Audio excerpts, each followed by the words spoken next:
మంత్రి అనగాని సత్యప్రసాద్ మీడియాతో మాట్లాడుతున్నారు. లైవ్ ద్వారా చూద్దాం. ఎట్లా మనం కోర్టు నుంచి కూడా ఆర్డర్ తెచ్చుకోవాలనేది కూడా లీగల్ ఒపీనియన్ కూడా తీసుకుని అలాగే గౌరవ అశోక్ గజపతిరాజు గారు, ఎందుకంటే వారి యొక్క పూర్వీకుల నుంచి వచ్చేటువంటి అనువంశిక చైర్మన్ కాబట్టి వారికి కూడా ప్రత్యేక కృతజ్ఞతలు తెలియజేసుకుంటూ వారి యొక్క అనుమతితో దాదాపుగా 500 ఎకరాలు అంటే 5,000 కోట్ల రూపాయలు విలువ చేసే భూమిని ప్రత్యామ్నాయంగా ఇచ్చి 12,000 ఇల్లుల దాకా రెగ్యులేట్ చేసే ఒక ప్రక్రియ. దానిపైన నిజంగా విశాఖపట్నం పంచగ్రామాల్లో ఉన్నటువంటి ప్రతి ఒక్క గృహంలో ఉండే ప్రతి ఒక్క కుటుంబం కూడా ఆనందంతో ఉండాలి. దాని పెద్ద ఎత్తున మా నాయకులు కార్యకర్తలు కూడా క్షేత్రస్థాయిలో కూడా తీసుకెళ్లాలని చెప్పేసి మేము కోరుతా ఉన్నాం. దానికి మరి ఒకసారి రాజావారి కుటుంబానికి అలాగే ముఖ్యమంత్రి గారికి కూడా అక్కడ ఉన్నటువంటి శాసనసభ్యులు అలాగే గ్రామస్తుల ద్వారా కూడా కృతజ్ఞత తెలియజేస్తా ఉన్నాం.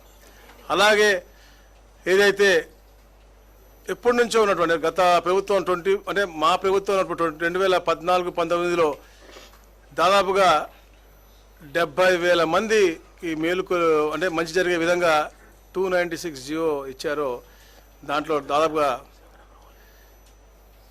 గత ప్రభుత్వం ఎక్కడ కూడా వాళ్ళకి సానుకూలంగా స్పందించలేదు. ఎక్కడ కూడా వాళ్ళకి ప్రాపర్ కన్వెన్స్ డీడీ ఇవ్వలేదు, ఎలిమినేషన్ రైట్స్ ఇవ్వలేదు. దానిపైన కూడా మా ఎమ్మెల్యే అందరూ కూడా గౌరవ ముఖ్యమంత్రి గారిని గతంలో రిక్వెస్ట్ చేయడం జరిగింది. మొన్న క్యాబినెట్లో కూడా ఏదైతే మేము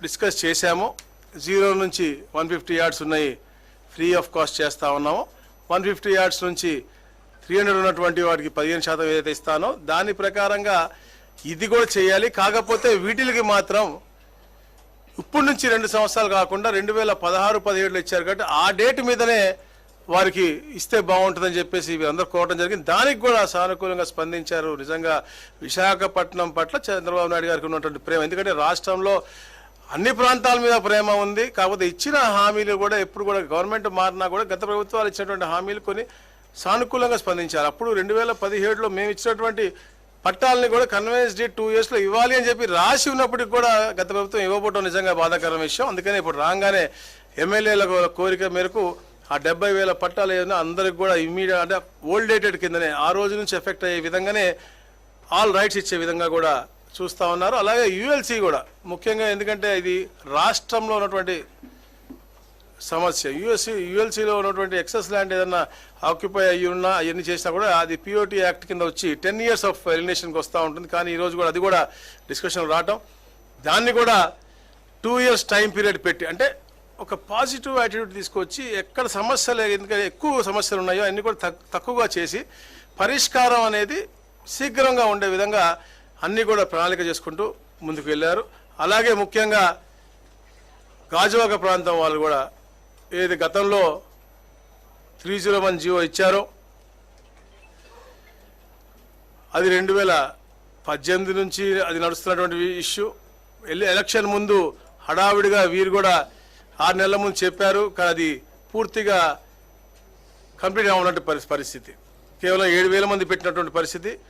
ఈ రోజున ఆ జీవోను కూడా సవరించి వాళ్ళకి కూడా నామ్స్ పెట్టి గతంలో ఇచ్చినటువంటి జీవో కంటే కొద్దిగా అధిక కొంచెం రేటు పెంచి వాళ్ళకి కూడా రెగ్యులైజ్ చేయడం. అంటే ఇది ఎంతో విశాఖపట్నంలో విశాలంగా అందరూ ఉన్నటువంటి అన్ని ప్రాంతాల్లో కూడా ఒక ఆనందమైనటువంటి వాతావరణం కల్పించే విధంగా రెగ్యులరైజేషన్ చేసే విధంగా అంటే భూ హక్కుల్ని వాళ్ళు కల్పించి వాళ్ళు, ఎందుకంటే మనం చూస్తూ ఉన్నాం, చెప్తా ఉన్నారు ఎమ్మెల్యేలు కూడా, వాళ్ళు ఎప్పటి నుంచో ఉంటా ఉన్నారు, చిన్న రిపేర్ చేయడానికి లేదు, కరెంటు పోతే కరెంటు వైర్ వేసుకోవడానికి లేదు, అలాంటి చాలా దుర్బలమైన పరిస్థితిలో ఉన్నటువంటి జీవితాల గురించి చెప్పారు. కాబట్టి ఆ చలించిపోయి గౌరవ ముఖ్యమంత్రి తప్పకుండా మంచి చేయాలని చెప్పేసి వారి యొక్క ఆలోచన. ఎందుకంటే గత ప్రభుత్వం మనం చూసాం, శుక్రవారం వస్తే బుల్డోజర్లు వస్తాయా లేకపోతే మన ఆపుకోవాలా, మా ఎమ్మెల్యేల గారిని కూడా అప్పుడు అరెస్ట్ చేసిన పరిస్థితి మనం చూసాం, దొంగతనం. అలాంటి ఏమి జరగకూడదు. ప్రజలందరూ కూడా ఒక సుభిక్షంగా ఒక మంచి వాతావరణంలో పాజిటివ్ దీంట్లో నివసించాలి, ఉండాలి, ఒక హక్కుతో నివసించాలి. మళ్ళీ ఇవన్నీ కూడా రేపొద్దున బ్యాంకుల్లో కూడా లోన్లు పెట్టుకుని వాళ్ళ పిల్లల పెళ్లిళ్ళకి కానీ లేకపోతే విదేశ విద్యకు కానీ ఉపయోగించుకునే విధంగా ఈ ప్రాపర్టీస్ ఉండాలని చెప్పే లక్ష్యంతోనే ఈ యొక్క మంచి కార్యక్రమం చేశారు. ఇలానే ఇంకా ఎక్కడెక్కడ ఉన్నాయి కూడా రాష్ట్రంలో అన్నీ కూడా కమిటీల ద్వారా అన్నీ కూడా అధ్యయనం చేసి వారికి కూడా ఒక మంచి సొల్యూషన్ ఇచ్చే విధంగా మేము పాజిటివ్గా ముందుకెళ్తామని చెప్పేసి తెలియజేస్తా ఉన్నాం. Thank you. అది నెక్స్ట్ ఇష్యూ. అప్పుడు దీంట్లో కూడా కొన్ని ఇష్యూస్ చాలా వచ్చినాయి. ఇప్పుడు ఏ అయితే సింహాచలం భూముల్లో కొన్ని ఇప్పుడు మన కన్స్ట్రక్టెడ్ ప్లేస్ అన్నీ చేస్తూ ఉన్నాం. అది కాకుండా వాళ్ళు సాగు చేసే భూమి కొద్దిగా ఉంది, ప్లస్ కొన్ని ఖాళీ ఉన్న స్థలం ఉంది. అవన్నీ కూడా సబ్జుడిస్లో ఉన్నాయి, నంబర్ ఆఫ్ పిల్స్ ఉన్నాయి. అవన్నీ సొల్యూషన్ వెంటనే అవ్వదు కాబట్టి అవి కూడా డిస్కషన్లోకి వచ్చాయి. తప్పకుండా పాజిటివ్గా చేయగలిగిన ప్రతి ఒక్క అంశం కూడా పాజిటివ్గా చేయాలని చెప్పేసి ఒక ప్రోయాక్టివ్ మోడ్లో గౌరవ ముఖ్యమంత్రి గారు వెళ్తా ఉన్నారు. తప్పకుండా అవి కూడా ఒక పాజిటివ్నెస్ తీసుకెళ్తాం.